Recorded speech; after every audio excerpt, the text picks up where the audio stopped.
El español es un lenguaje con una amplia y nutrida cantidad de variantes. Las variantes son las alternativas que tienen los hablantes para expresar lo mismo. En Colombia tenemos diferentes palabras que hacen referencia a lo mismo, pero la elección de una u otra refleja la pertenencia a cierto grupo o región. Por ejemplo, en algunas regiones del país se utiliza el término bolsa, pero en otras se utiliza el término chuspa. Sin embargo, ambas hacen referencia al mismo objeto. Pero, ¿este tema es abordado en la enseñanza del español para los extranjeros? Para responder a esto, primero es necesario entender lo que sucede en los salones de clase en donde se enseña el español e investigar las motivaciones que tienen los profesores para enseñar o no estas variantes. La escolarización es un aspecto fundamental, en cuanto que aquí es en donde se enseña y se aprende tanto la nueva lengua como la cultura que de ella se desprende. Los maestros de español como lengua extranjera se ven enfrentados ante la tarea de cambiar ciertas creencias y actitudes, como la presunción que existe acerca de la uniformidad y homogeneidad del español, o los prejuicios en torno a las variedades. Los maestros del español como lengua extranjera se preocupan por las formas de tratamiento y el manejo que se le dan a estas relacionado con ciertos aspectos como el material, como muestras, audios, etc.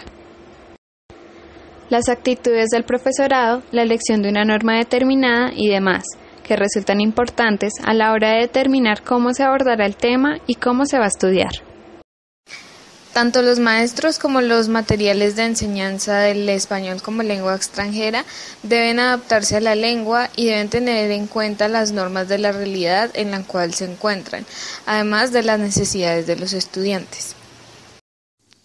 A la hora de enseñar el español como lengua extranjera, es importante tener en cuenta que se presentan diferencias dependiendo del contexto sociocultural de los hablantes.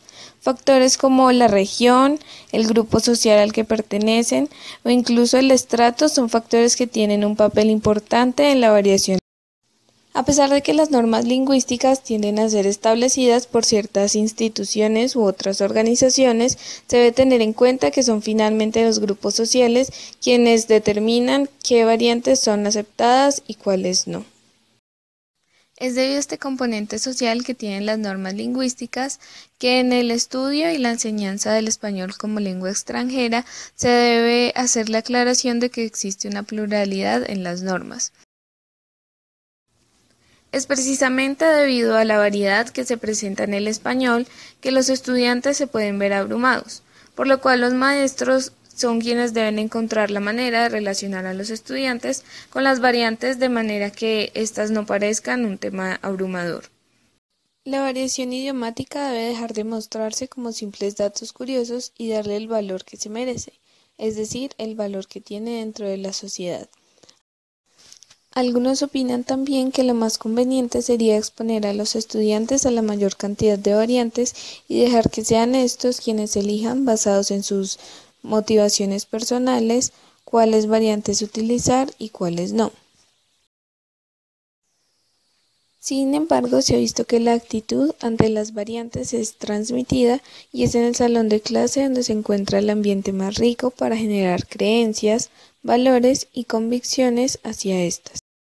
Es debido a lo anterior que algunos afirman que el papel de los maestros es supremamente relevante a la hora de adquirir actitudes respecto a las diferentes variantes del español.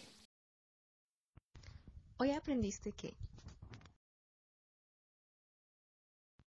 el modo en el que se enseña una lengua influye en gran medida en la manera en la que los estudiantes se desenvolverán en el futuro.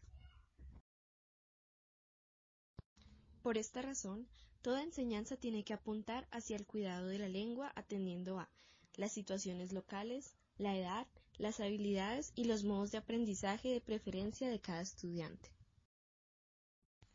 Lo anterior, procurando la diferenciación de registros y variedades de la lengua materna y de la lengua nacional, dejando lugar para la consideración de los aspectos socioculturales y pragmáticos de la lengua. Created using Powtoon.